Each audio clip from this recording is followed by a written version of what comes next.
Manoj academy में आप सभी दोस्तों का बहुत बहुत स्वागत है, अभिनंदन है। और आज का सेशन रहने वाला है हिंदी का।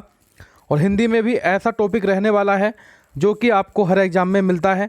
1 नंबर का या 2 नंबर का क्वेश्चन आपको 100% मिलने वाला है। जी हाँ, हम लोग बात कर रहे हैं वाक्य के भेद की। वो भी हम लोग बात करेंगे रचना के आधार पर वाक्य के भेद कितने होते हैं। सबसे पहले आप लोगों को ये पता होना चाहिए। तो आप बताएंगे रचना के आधार पर वाक्य के 3 भेद होते हैं। कौन कौन सा वाक्य भेद होते हैं? वो सरल होता है, मिश्रित होता है ना। सरल होता है, मिश्रित होता है और संयुक्त होता है। 3 होते हैं आपके। तो सबसे पहले मैं आपको बताऊंगा कि सरल वाक्य कौन से होते हैं, इनकी पहचान क्या होती है, कैसे इनको कन्वर्ट कर सकते हैं। वीडियो के अंत तक बने रहिएगा। 1 नंबर का क्वेश्चन आपको मिलेगा ही मिलेगा 101%। देखिए, सरल वाक्य क्या कहलाते हैं कि जिन वाक्य में एक ही क्रिया होती है और एक कर्ता होता है। एक क्रिया होगी, इसमें ध्यान देना, एक कर्ता होगा, वो आपके साधारण वाक्य कहलाते हैं।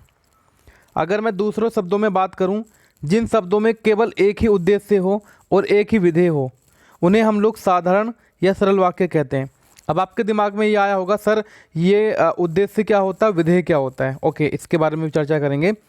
लेकिन दोस्तों, अगर मैं एक एग्जाम्पल आप लोगों को दूं सरल वाक्य का कि वर्षा हो रही है। क्या हो रही है दोस्तों? वर्षा हो रही है। मोहन क्या उड़ा रहा है दोस्तों? पतंग उड़ा रहा है। मोहन पतंग उड़ा रहा है। बच्चे मैदान में खेल रहे हैं। बिजली चमकती है। तो इन सभी वाक्यों में आपने देखा होगा केवल एक ही क्रिया है, एक ही क्रिया है, आप लोग देखे होंगे, ठीक है। लेकिन दोस्तों, अभी जो ऊपर मैंने आप लोगों को बताया था विधेय उद्देश्य, ये क्या होता है विधेय उद्देश्य, इसके बारे में थोड़ा सा सर बता दीजिएगा। तो हम लोग बात करेंगे वाक्य के अंग होते हैं। वैसे ये वाक्य के अंग जो होते हैं, संरचना के आधार पर 2 भागों में इसको विभाजित कर सकते हैं, उद्देश्य और विधेय। उद्देश्य क्या होता है? जिसके विषय में कुछ कहा जाए, यानी कि वाक्य का वो पार्ट जिसके विषय में कुछ कहा जाए, उसको हम लोग उद्देश्य कहते हैं। जैसे रोहित सो रहा है, मोहन खाना खा रहा है, किसान फलों के पेड़ भी लगाते हैं। ठीक, अब देखिए, रोहित है यहाँ पर, मोहन है और किसान है, जो रेड में लिखा हुआ है आपका। तो ये क्या है दोस्तों? आपका उद्देश्य। क्यों? हमने कहा था वह भाग जिसके विषय में कुछ कहा जाए, तो इनके बारे में कहा जा रहा है। दोस्तों, आपसे पूछा जाएगा कौन सो रहा है भाई? रोहित सो रहा है, ठीक है। खाना खा रहा है मोहन, कौन लगा रहे हैं? किसान, ठीक है। कौन लगाते हैं? किसान। ठीक, क्लियर हो गया इतना आपको। लेकिन विधेय क्या होता है मेरे प्यारे साथियों? विधेय क्या होता है? विधेय के बारे में हम लोग जानेंगे कि वाक्य में उद्देश्य के बारे में जो कुछ कहा जाए, यानी कि जैसे मैंने कहा पिछले वाले वाक्य में रोहित सो रहा है, ठीक है, लेकिन रोहित के बारे में कुछ बातें की जाएंगी, यानी कि सो रहा है, सो रहा है, यही तो विधेय हो जाएगा ना। तो इस प्रश्न में देखिएगा विधेय क्या होता है? वाक्य में उद्देश्य के बारे में जो कुछ कहा जाए उसे विधेय कहते हैं। जैसे कि राम खेल रहा है, राम क्या हो जाएगा इसमें? इस वाक्य में राम क्या हो जाएगा? उद्देश्य हो जाएगा। खेल रहा है क्या हो जाएगा? ये आपका विधेय हो जाएगा। ऐसे ही दूसरा प्रश्न है आपका यहाँ पर एग्जाम्पल कि चित्रकार चित्र बनाता है। तो चित्रकार कौन होगा यहाँ पर? यानी कि जिसके बारे में कुछ बात की जा रही है। नहीं, चित्रकार तो दोस्तों, हाँ, चित्रकार कहाँ या दोस्तों आपका यहाँ पर? ये आपका उद्देश्य हो जाएगा। विधेय क्या होगा आपका? जो चित्र बनाता है, ठीक है, चित्र बनाता। जैसे कि यहाँ पर रेड में आप लोगों को हाईलाइट कर रखा है मैंने, इसी से आप लोग पहचान सकते हैं। मीरा गीत गा रही है, तो मीरा उद्देश्य, विधेय गीत गा रही है। क्लियर? अब हम लोग बात करेंगे दूसरे पॉइंट की, जो हम लोग वाक्य पढ़ रहे थे। अब हम लोग बात करेंगे मेरे प्यारे साथियों, संयुक्त वाक्य कौन से होते हैं। सरल वाक्य तो आप लोग आराम से पहचान सकते हैं, लेकिन संयुक्त वाक्य कौन से होते हैं? जिन वाक्यों में 2 या 2 से अधिक स्वतंत्र उपवाक्य। एक चीज़ ध्यान रखिएगा, इसमें आपको कैसे पहचान करनी है, इसमें कुछ ट्रिक है, उसकी पहचान करनी है बस आपको, कि जिन वाक्यों में 2 या 2 से अधिक स्वतंत्र उपवाक्य किसी समुच्च बोधक अव्यय से जुड़े होते हैं। जैसे मैं आपको बता दूं, इसमें आपको केवल इतना ध्यान रखना है, इसके अंतर्गत आपका और, एवं, तथा, या, अथवा, इसलिए, अतः, फिर भी, तो, नहीं तो, किंतु, परंतु, लेकिन, पर आदि, ये सारे आपके आते हैं। ठीक है, ये आपके क्या होते हैं, संयुक्त वाक्य कहलाते हैं। इनको ध्यान में रख लेना, ये ट्रिक है आपकी याद करने की। ठीक है, अब देखिएगा, माँ बाजार गई और सब्जियां लेकर आई। माँ बाजार गई और सब्जियां लेकर आई, तो ये वाक्य और से ऐड हुआ है, और से जुड़ा हुआ है। ठीक, अपना खाना खाएं और आराम करें, ये इसमें भी और लिखा हुआ है। आप चाय पिए या कॉफ़ी। ठीक है, आप चाय पिएंगे या कॉफ़ी, या और इसलिए इसमें लिखा हुआ है राम बीमार है इसलिए स्कूल नहीं आया। तो ये कौन सा वाक्य हो गए दोस्तों, ये आपके हो जाते हैं संयुक्त वाक्य। अभी हम लोग बात करेंगे मिश्र वाक्य की। सेम कंडीशन मिश्र वाक्य में भी आपको याद करनी पड़ेगी, 1 मिनट में याद हो जाएंगे, ये बस ज़्यादा टाइम नहीं लगेगा।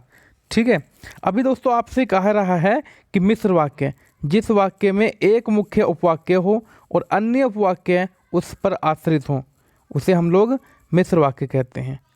देखिएगा, ये की, जो, क्योंकि, जितना, उतना, जैसा वैसा, जब तब, जहाँ वहाँ, इधर उधर, ये सारी चीज़ें आएंगी। जैसे आप लोग पढ़े होंगे, जैसा करेगा वैसा भरेगा। ठीक है, आप लोग पढ़े होंगे, है ना। तो अभी देखिए एग्जाम्पल मैं आप लोगों को बता देता हूँ कि मेरा दृढ़ विश्वास है कि, यहाँ पर भी आपका क्या आ गया, कि आ गया। सफल वही होता है जो परिश्रम करता है। जब राम आया तो शाम चला गया। जब आंधी आई तो धूल उड़ने लगी। जैसे ही शाम हुई बिजली चमक गई, चली गई। तो ये जो है आपका, ये कौन से हो जाएंगे, ये आपके हो जाएंगे दोस्तों मिश्र वाक्य। अभी आपको दोस्तों जाना नहीं है, केवल इतना नहीं पढ़ना आपको, अभी देखना है कि मैं एक वाक्य पूछ लेता हूँ आप लोगों से और उसका आप लोगों को चेंज करना है। उसको क्या है करना, आपको चेंज करना। मैं आपसे कहता हूँ संयुक्त वाक्य को, सॉरी सरल वाक्य का बताएंगे पहले आप लोगों को। जो साधारण वाक्य है, जैसे मैंने कहा साधारण वाक्य में माँ के जाते ही, माँ के जाते ही, जाते ही, जाते ही बालक रोने लगा। बालक रोने लगा, ये है आपका सरल वाक्य। यानी कि माँ के जाते ही बालक रोने लगा, तो इसको आपको किस में बनाना है, मिश्रित वाक्य में बनाना है। जाते ही बालक रोने लगा, मिश्रित वाक्य में बनाना है। तो हम लोग कैसे बनाएंगे इसको, मिश्रित वाक्य कैसे बनाएंगे, हम लोग लिखेंगे जब माँ गई, जब वर्ड लगा देंगे शुरू में, हम लोग लिखेंगे जब माँ गई तो बालक रोने लगा, तो से जोड़ेंगे, तो बालक रोने लगा। ठीक है, एक वाक्य मैंने आपको ये बता दिया। अब मान लीजिए दूसरा एग्जाम्पल आपको दूँ मैं आपसे, मतलब सरल वाक्य से संयुक्त वाक्य में ऐड करा रहा आपसे, सरल से संयुक्त में ऐड करना है आपको। संयुक्त में एग्जाम्पल दिया जाएगा आपको कि आप खाकर आराम करें। आप खाकर आराम करें। अब इसको संयुक्त वाक्य में चेंज करना है, तो इसको और से ऐड कर देंगे ना। हम लोग लिखेंगे कि आप खाना खाएं और आराम करें, और आराम करें। ठीक है, ये संयुक्त में आपका हो जाएगा। ऐसे हम लोग चेंज करेंगे डायर। ठीक है, चलेगा। तो दोस्तों आपको समझ में आया कि नहीं आया। अगर आज का बाद आपको ये वाक्य दिख जाते हैं तीनों में से कुछ भी, सरल, मिश्र, संयुक्त, तो पहचान लेंगे आप या नहीं पहचानेंगे। अगर आपको कुछ भी कहना है तो आपका बहुमूल्य कमेंट हाजिर है इस वीडियो के नीचे। Thank you so much, bye.